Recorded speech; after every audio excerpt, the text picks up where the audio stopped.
Okay, what I'm going to do today is I'm going to show off the sawtooth stick. This is one of the craziest weapons that I've ever seen, actually.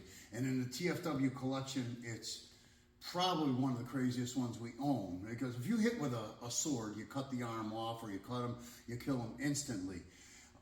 When you hit with these serrations, as you could see here, these little serrations, this is what makes this stick very unique. Okay, you hit that and you take off skin, muscle, and if you hit hard enough, you'll take bone. You could just imagine like drawing the weapon and hitting with this damn thing. You know, this thing is crazy.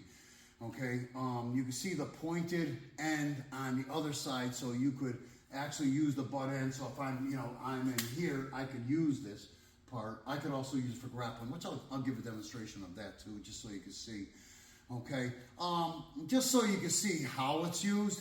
I mean, you could just attack with it if you wanted to. I could hit across the head and right across the neck here.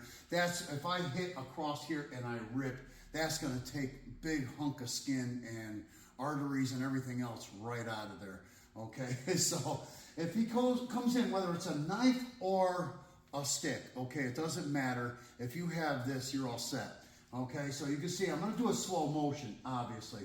You can see how I would hit the hand here, obviously come back down, draw it, come back here just like this, and look how I would grab right here. You can see those little pointed things make it much easier to grab. And you could just hit anywhere. You don't have to hit particulars.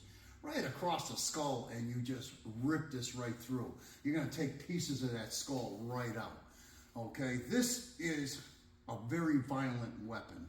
And what happened is when the survivors would make it back to their tribe at the time, okay, of course, they would get infections. They couldn't heal the wound. Where a sword cut, you might be able to pack it with some herbs, and close it up and all that. You're not going to be able to close off an injury with a weapon like this.